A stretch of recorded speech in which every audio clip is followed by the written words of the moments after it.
Doctor صاحب ایک بتائیں، ایک بڑا ڈیلیما ہے ہمارے لیے. جب آپ تجارتی خسارہ کم کرتے ہیں، آپ نے سکویز کی، اب جس طرح انہوں نے کیا ہے، تو ہم نے دیکھا ڈالر کی قیمت بھی نیچے آئی، اس کا بڑا پازیٹیو امپیکٹ ہوا.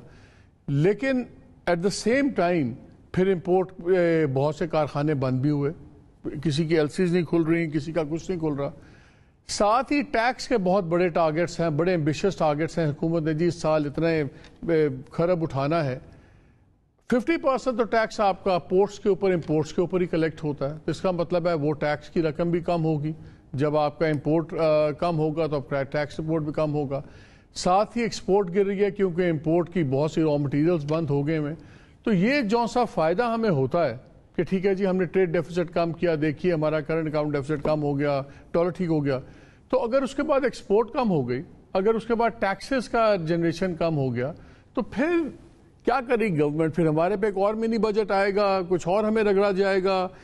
How do we do it? اگر ہم وہ امپورٹ سکویز کرتے ہیں تو ہماری دوسری چیزیں پھنس جاتی ہیں، اگر اس کو کھلا چھوڑتے ہیں تو ہم مارے جاتے ہیں، ہمارا ٹریڈ ڈیفیسٹ بہت بڑھ جاتا ہے.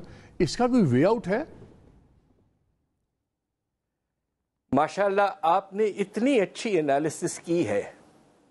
میں تو ملک صاحب ماشاءاللہ کاش ہمارے حکومت میں بھی آپ جیسے قابل لوگ ہوتے.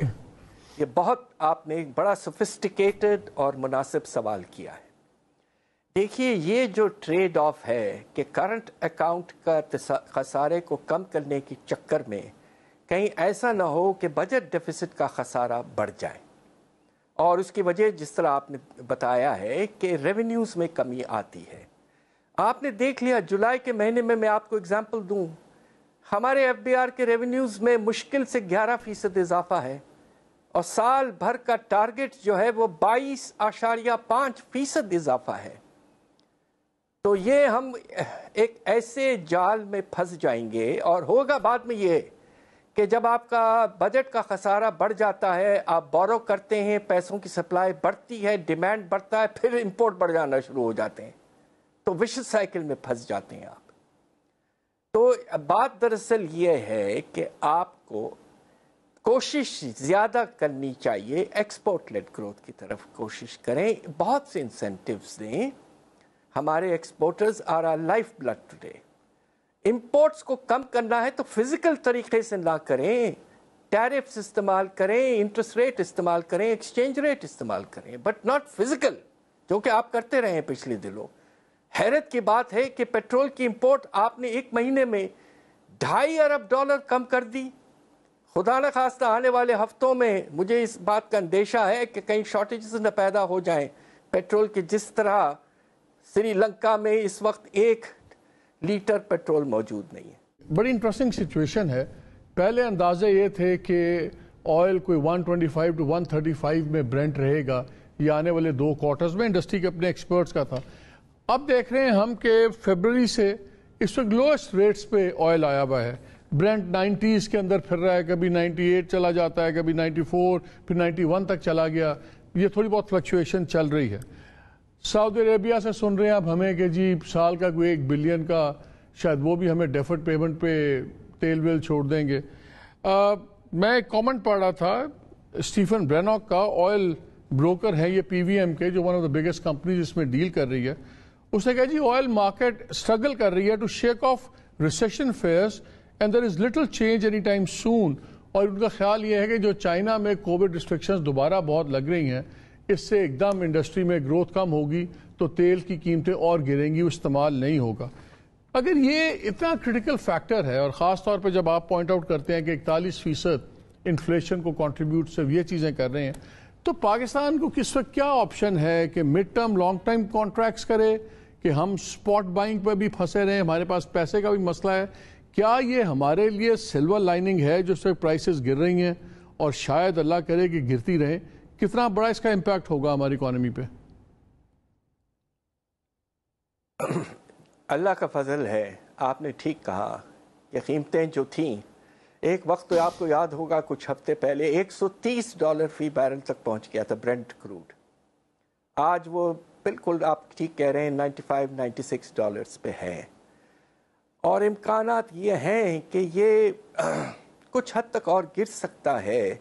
مگر آپ یہ سوچئے کہ جو گیس کی شارٹیج یورپ میں ہے، خدا نخواستہ اگر یہ جو جنگ چل رہی ہے اس سے اور نقصان ہو تو ڈائیورشن تو تیل کی طرف ہوگا. تو میں یہ اسیوم کر رہا ہوں کہ سال کا ایوریج جو ہم سب دیکھ رہے ہیں کہ یہ تقریباً $95 فی بیرل ہی رہے گا. سوال یہ ہے کہ Ukraine war is a big factor.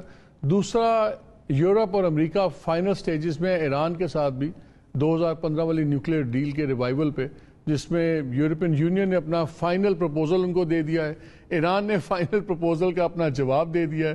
So let's see کہ دیٹ ورکس آؤٹ، اور وہ تیل بھی مارکیٹ میں آ جاتا ہے اگر ایران کے ساتھ ان کی، اب تو شاید ان کی اپنی ضرورت ہے ایران کو اکوموڈیٹ کرنا، تو اوور ویلمنگ ایک خیال بن رہا ہے کہ شاید اب Iran might get a better deal اور اس کا تیل مارکیٹ میں آ جائے. اگر ایرانین آئل بھی مارکیٹ میں آ جاتا ہے اس کے بعد بھی آپ کے خیال میں ہمارے لیے بہت زیادہ امپیکٹ نہیں ہوگا؟ بہت عرصے سے نیگوسیشنز چل رہے ہیں. ایک آپ نے بالکل مناسب نئی بات کی ہے.